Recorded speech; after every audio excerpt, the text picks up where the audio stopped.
काफी दो तरीके के मैंने लोग सुने। एक वो लोग सुने हैं मैंने जो कुंडली को बहुत मानते हैं।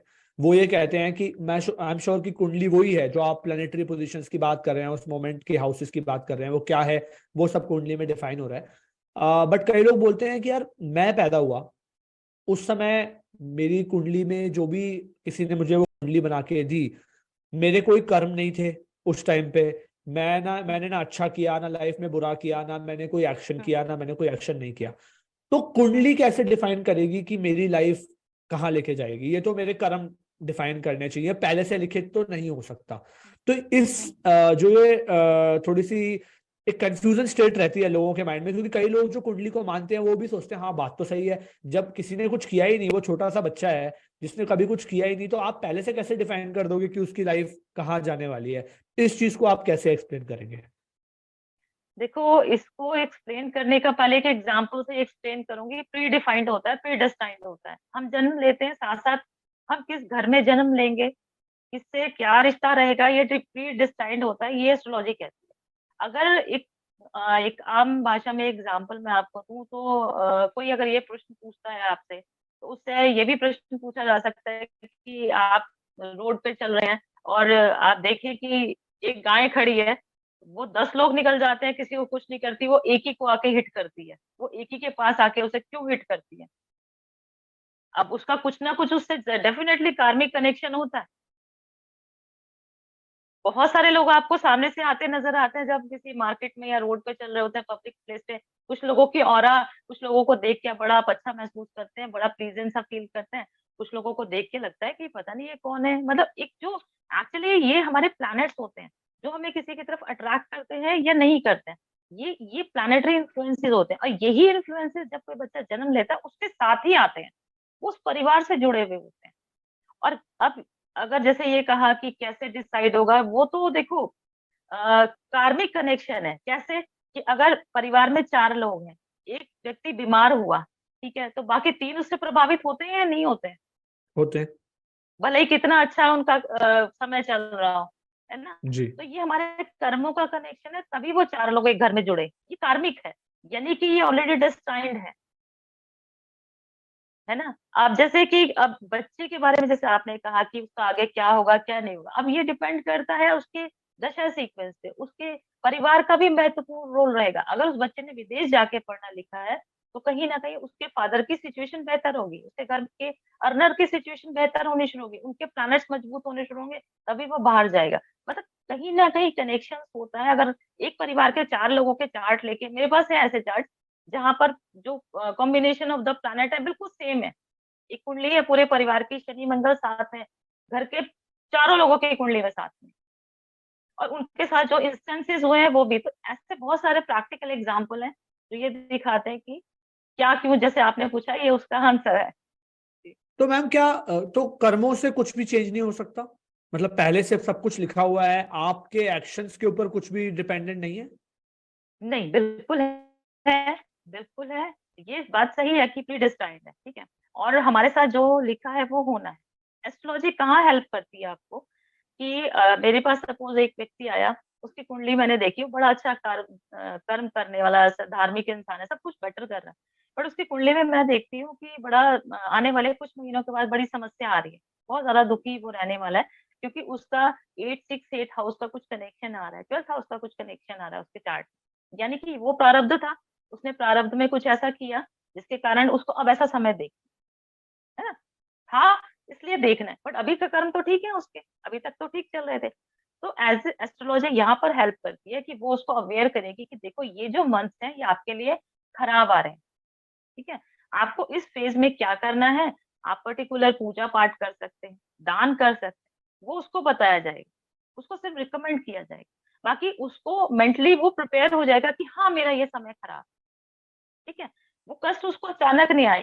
जस्ट लाइक कि एक सड़क पे जा रहे हैं, एक गड्ढा है, तो कोई आपको बोल देता है कि आप प्लीज संभल के चलना, ये गड्ढा है, कहीं गिर मत जाना, इस काइंड ऑफ। एस्ट्रोलॉजर उसको सिर्फ ये हेल्प करेगा, बाकी उसको वो कर्म भुगतना होगा, दैट इज फैक्ट। तो मैम थोड़ा सा डाइवर्स करते हैं। आई थिंक एस्ट्रोलॉजी के बारे में हमने बात की, प्लैनेट और हाउसेस के बारे में हमने बात की। मैं थोड़ा सा लास्ट में आऊंगा अपनी कन्वर्सेशन पे कि अगर किसी को एस्ट्रोलॉजी सीखनी है तो वो कैसे सीख सकता है, बट उससे पहले इससे रिलेटेड कुछ टॉपिक्स हैं मेरे माइंड में। एक होती है कुंडली, जो एस्ट्रोलॉजी के बेसिस पे डिफाइन होती है। आप थोड़ा सा कुंडली के बारे में बताइए, फिर थोड़ा सा मुझे फेस रीडिंग और हैंड रीडिंग के बारे में भी आपसे समझना है कि वो क्या साइंस है और उसे किस तरीके से डिफाइन करते हैं। क्योंकि कुंडली तो समझ आ गया, फिर भी मतलब एक बार को एस्ट्रोलॉजी के बेसिस पे कुंडली बनी, वो आप अभी समझाएंगे तो और डिटेल में समझ आ जाएगा। बट ये हैंड और फेस से क्या होता है? एक बड़ी अच्छी कहावत सुनी भी है कि जिन लोगों के हाथ नहीं होते उनके भी तो उनकी भी तो कुछ लाइफ होती है। तो ये हाथों से ही क्यों डिफाइन है या ये फेस से ही क्यों डिफाइन है? आप थोड़ा कुंडली के बारे में बताइए, फिर थोड़ा हैंड रीडिंग और फेस रीडिंग के बारे में बताइए। देखिए, जैसे कुंडली है, ठीक है, ट्रांजिट चेंज होता रहता है। जैसे कि अभी आपने सुना होगा कि शनि बदल रहे हैं, गुरु बदल रहे हैं। आपने सुना होगा कि नेक्स्ट मंथ 14 अप्रैल के बाद से जुपिटर ट्रांजिट चेंज हो रहा है। सेम एज इन पामिस्ट्री, हाथों की रेखाएं भी बदलती रहती हैं। अब जैसे आपने ये कहा कि जिनके हाथ नहीं है तो क्या उनके क्या भाग्य नहीं है ना? ये मन में आता है ऐसे विचार। देखो, भाग्य, फिर वही बात हम उसी को रिपीट करेंगे कि हम डेस्टिनी लिखवा के लेके आएंगे। क्या होना है, कब होना है, क्यों होना है, ये ऑलरेडी डिस्टाइंड है। अब है या नहीं है, पर उसको, उसका जो कर्म था वो उसके अनुरूप ही उसको फल मिलना है। पामिस्ट्री की जो रीडिंग है, पामिस्ट्री उतनी ही हेल्पफुल है जितनी की जो हम जैसे कुंडली रीडिंग करते हैं वैसे ही है। इसमें माउंट्स होते हैं, इसमें लाइंस हैं, जैसे हार्ट लाइन है, लाइफ लाइन है। उसको देख के जो अच्छे जो रीडर्स होते हैं वो आपको बता देते हैं। Same as face reading. Face reading में जैसे कि जो हर शक्ल आप देखें अलग होती है, कुछ गोल होते हैं, फेस का जो है फोनिक्स होते हैं, कुछ एक फायरी, मतलब अलग अलग एक ऊर्जा भी रिफ्लेक्ट होती है फेस। तो इसी तरह से फेस रीडिंग है। जो फेस रीडर होगा, सामुद्रिक शास्त्र बोलते हैं हमारे यहाँ वैदिक ज्योतिष में इसको।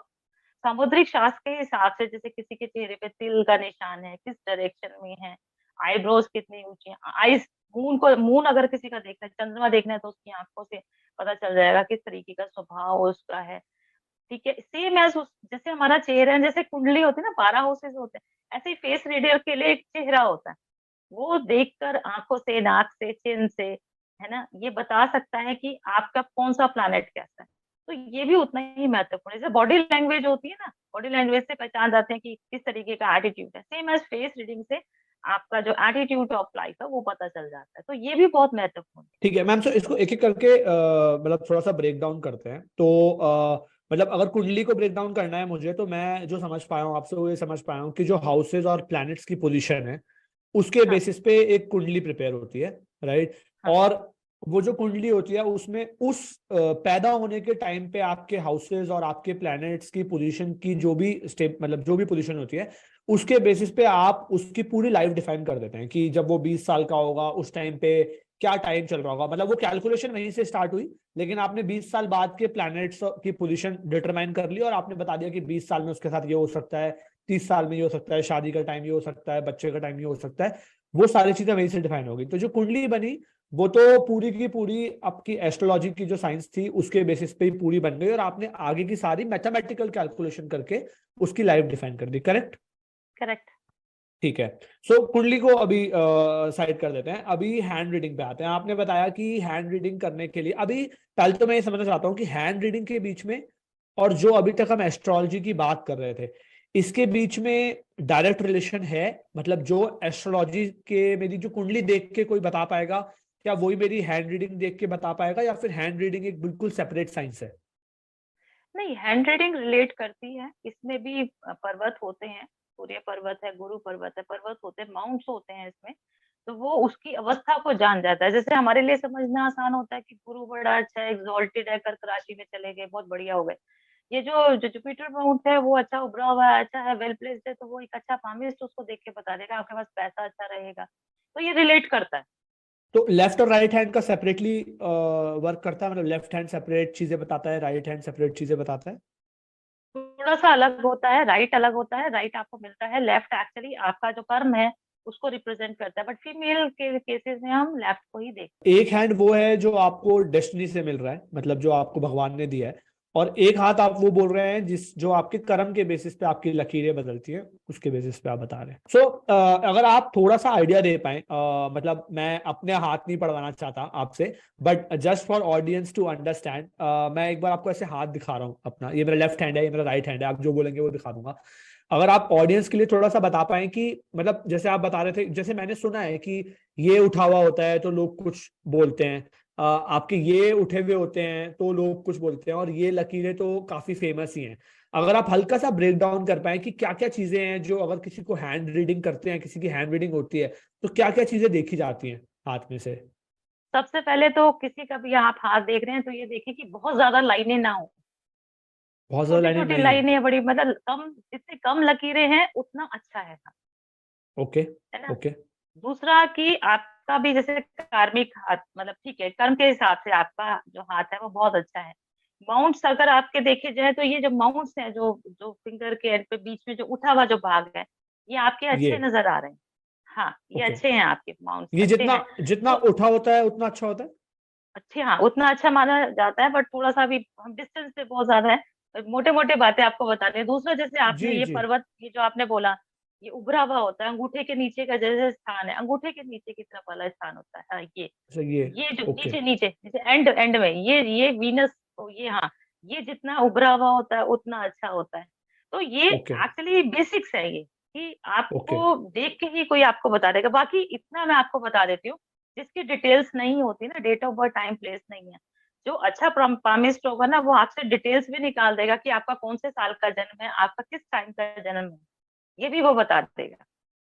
ओके। और जो ये लकीरें होती हैं, 3 लकीरें मोटी मोटी दिख रही हैं मुझे, ये अगर आप एक बार बता हाँ, पाए कौन सी लकीर किस चीज की होती है? देखो, एक हार्ट लाइन है, मैं आपको बस ऐसे बता रही हूँ, एक हार्ट, एक लाइफ लाइन है जो नीचे तक आती है, एक ये लाइफ लाइन होती है। ये हाँ, वाली? इसको हम लाइफ लाइन कहते हैं। हाँ, इसको इन जनरल ये बोला जाता है कि जितनी लंबी होती है, कई बार ब्रेक भी आपको नजर आएगा, कुछ इंस्टेंसेस होते हैं लाइफ में, कुछ ब्रेक भी नजर आता है। एक माइंड जी। लाइन होती है, एक हार्ट लाइन होती है। ओके, ये सबसे हाँ, नीचे वाली लाइफ लाइन है बेसिकली आप बोल रहे हैं? हाँ, हाँ, हाँ, हाँ, ओके। हाँ, और ये ये सेंटर माइंड वाली? लाइन है, माइंड लाइन होती है। माइंड लाइन मतलब आपकी सोचने की क्षमता कैसी है? हाँ, हाँ, हाँ, हाँ, सोचने को आपको दिखाती है। और एक आपका जो दूसरा है, एक्चुअली इसमें ना, ये इन लाइन से ज्यादा, ये लाइन तो आपको हर हाथ में नजर आ जाएंगी तीनों। इन लाइन से ज्यादा जो छोटी लाइन है जो इन्हें काट रही होती हैं, आप देखें, जो छोटी, इनको जी जो काट, जो क्रॉस करने वाली लाइंस होती है, वो मैटर करती है। जैसे हम कहते हैं ना 12 हाउस, अब ये तो 12 हाउस वाली जी बात होगी, ये कुंडली का जी आपके 12 घर हो गए ये तो। अब 12 घर में जी। प्लैनेट कहाँ बैठा है, इंटरप्रिटेशन उससे आएगी, वैदिक ज्योतिष, ज्योतिष में जैसे हम कहते हैं। सेम है, इसमें जो छोटी लाइंस हैं, कितने गहरी है, क्या है, ये हम उससे बता पाए। थैंक यू दोस्तों, आपने इस क्लिप को देखा। अगर आपको ये क्लिप अच्छी लगी हो तो पूरे पॉडकास्ट को जरूर देखिए दोस्तों। काफी डिटेल में हमने बहुत सारे पॉइंट्स को डिस्कस किया है पॉडकास्ट में। लिंक आपको डिस्क्रिप्शन में मिल जाएगा। पॉडकास्ट को एंजॉय कीजिए और वीडियो को लाइक जरूर कीजिएगा, चैनल को भी सब्सक्राइब जरूर कीजिएगा।